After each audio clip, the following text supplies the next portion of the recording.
Não, Marília com Bauru não se dá, é casado com uma bauruense e é presidente da Câmara de Vereadores da nossa capital nacional do alimento. Não tem Rodrigo. entreveiro não, né, não vereador? Tem, vereador não tem. Eduardo Nascimento, presidente do Legislativo marilhense. Rodrigo, mais uma vez agradecer o convite, cumprimentar os telespectadores do Balanço Geral e toda a região de Marília e de Bauru. E queremos saber a quantas anda o nosso Legislativo, os importantes projetos que estão em tramitação. Um ano que tem paradeira ou é movimentado, hein, vereador? Por ser um ano eleitoral, Rodrigo, no ano eleitoral realmente se agita um pouquinho mais, né? Mas a gente tem que cumprir com o nosso papel, né? O Executivo executa as obras, as políticas públicas voltadas para o bem do munícipe de uma forma geral e o Legislativo cumpre com o seu papel, cujo principal papel e o dever constitucional do vereador, do agente político vereador, é fiscalizar as ações do Executivo. E a gente está cumprindo esse papel lá no nosso Poder Legislativo na cidade de Marília. Fiscalizando, vocês estão a contento? Esperamos que sim. Olha, a concessão do DAE. Esse foi um grande problema. Desde o ano passado, aliás, desde o início desse mandato, o prefeito tem tentado fazer a concessão. Já vem de outros governos. Administrações tentaram. Mas agora o prefeito encaminhou um projeto para a Câmara há 2 anos atrás. A Câmara aprovou. Eu votei contrariamente porque eu sou contrário a esse modelo de concessão, Rodrigo. Eu acho ele totalmente prejudicial para a população. Porque hoje o DAE é uma autarquia municipal. E sendo uma autarquia municipal, o DAE praticamente ele paga só um tributo, que é o PIS/PASEP. Ao passo que, quando você passa essa concessão para a iniciativa privada, o número de impostos passa de 18 impostos. E nós sabemos que do couro sai a correia.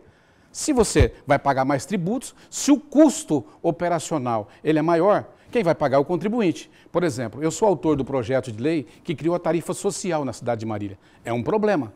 Com a concessão, como é que fica a questão da tarifa social, onde o munícipe de menor poder aquisitivo ele paga uma taxa menor. Isso no projeto de concessão não consta?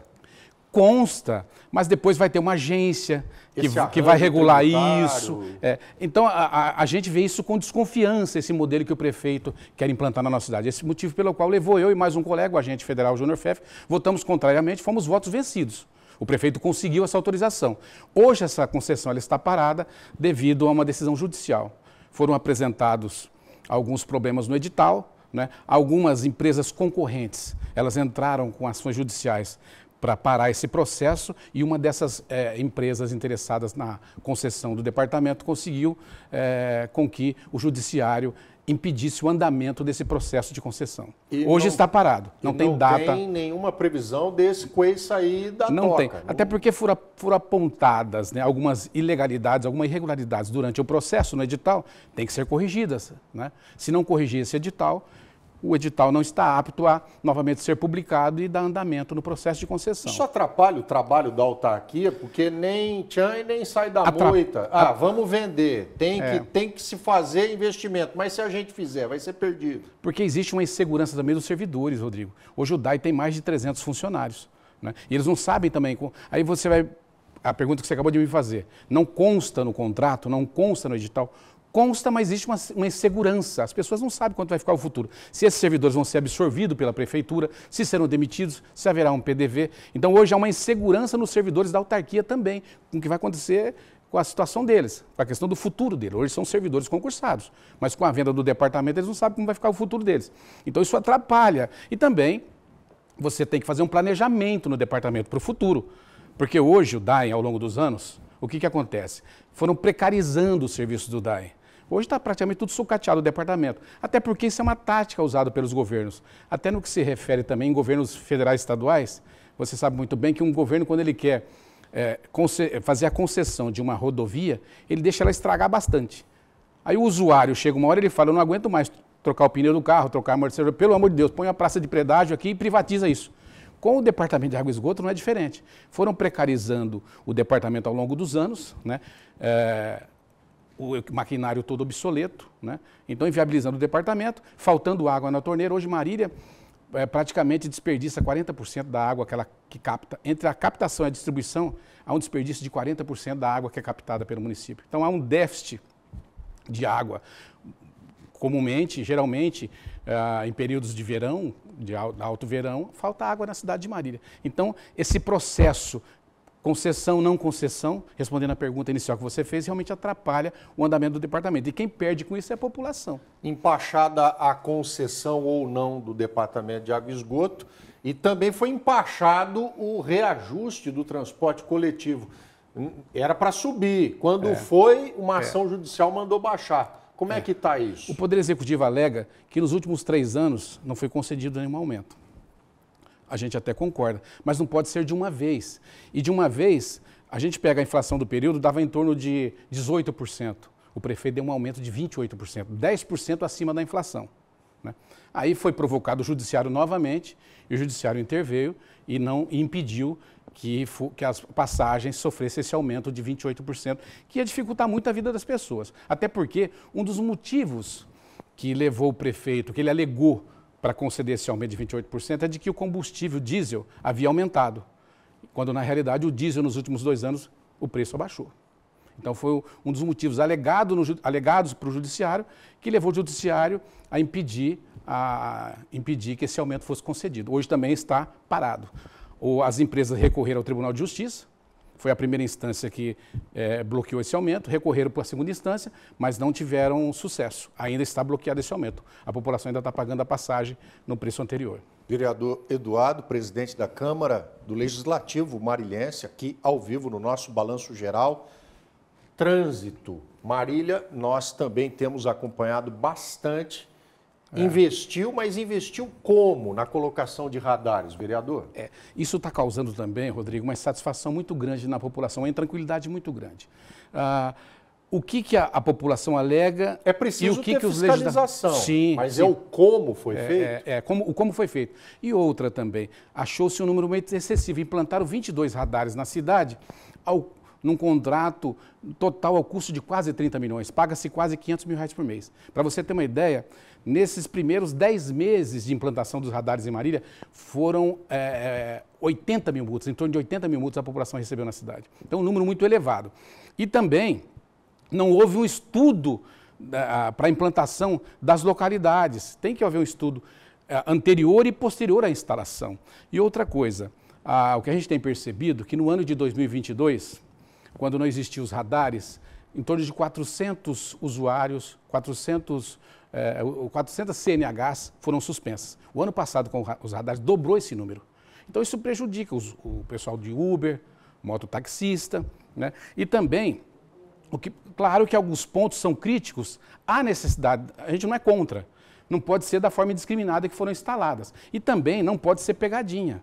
Então, em alguns pontos no semáforo, eles colocam o radar e limita a velocidade a 40 por hora. Então, você vem vindo pela avenida, transitando pela avenida, o semáforo está verde, ele vai para o amarelo, você acelera para passar, você ultrapassou os 40 por hora, você foi multado. Então, é isso que a população não concorda, que ninguém concorda, é com esse tipo de pegadinha que foram colocados nos radares. Outra coisa, a Rio Branco ali, Marília, você conhece a Rio Branco, a Avenida das Esmeraldas, é uma rua principal, as principais artérias de Marília é Rio Branco e Esmeralda.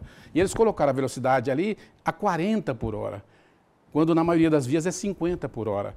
Então, isso dificultou muito a vida das pessoas, então está um número excessivo de autuações. Eles colocaram na subida da Santo Antônio ali, próxima à rodoviária antiga, um radar também que tem criado muita dificuldade e autuado muita gente. Então, a forma que foi instalada... O Legislativo questiona tudo isso, tenta fazer valer o interesse da população. Nós temos recebido inúmeras reclamações no que se refere até essa questão das pegadinhas nos semáforos, né? Muita gente foi autuada. E nós recebemos uma documentação da cidade de Avaré e da cidade de Rondonópolis, onde a mesma empresa que ganhou a licitação em Marília, que é a Talentec, ganhou essas licitações também, em Avaré e em Rondonópolis. Em Avaré, houve uma comissão parlamentar de inquérito na Câmara Municipal de Avaré, onde, após as investigações, eles chegaram a conclusões que todas as multas que haviam sido aplicadas na cidade teriam que ser canceladas e teria que ser cancelado o contrato. Então, em Avaré e Rondonópolis. O que a gente entendeu? Olha, se em Avaré é a mesma empresa, deu problema. Se em Rondonópolis é a mesma empresa, deu problema, Marília a gente tem que investigar. A questão de 15 dias foi protocolada uma comissão uma comissão processante na Câmara, mas infelizmente a maioria dos vereadores, que é a base do prefeito, arquivaram a comissão processante. E a comissão processante, você sabe que ela não acusa ninguém, ela é para investigar, para averiguar, para ver se realmente tem algum problema. Mas infelizmente a maioria, você sabe que as câmaras, o parlamento, ele é formado pelo seu colegiado e a decisão é da sua maioria. Nós somos uma Câmara composta por 13 vereadores e, na sua maioria, infelizmente, entenderam, na minha opinião, de que não deveriam prosseguir, não deveriam realizar a abertura dessa comissão processante para investigar essas dúvidas, vamos dizer assim, que pairam sobre esse contrato entre a Prefeitura, no caso a Endurbe, né, que administra a questão do trânsito na cidade, e a empresa Talentec. Presidente Eduardo, do Legislativo de Marília, trazendo aqui as ponderações, é claro, né, a visão de quem está lá acompanhando e recebendo aquilo que a população tem a apresentar e o quanto nós já mostramos a precariedade do centro esportivo, o centro esportivo que já revelou medalhista de ouro e de bronze do nosso Brasil, Thiago Braz, salto com vara. Começou ali, né? Thiago Braz, do salto com vara, Jadel Gregório, do salto triplo. O atleta paralímpico Daniel Martins, que foi medalha de ouro na Paralimpíada do Rio de Janeiro. Mas não tem verba para se fazer alguma coisa ali? Existe verba, mas a questão é prioridade. O Pedro Sola, existia uma promessa de construir ali um centro olímpico. Até como... Porque Marília é um grande celeiro, como você disse do início. Primeira medalha da natação. Tetsuo Okamoto, Marília. Então Marília brota talentos como a água brota do chão ali.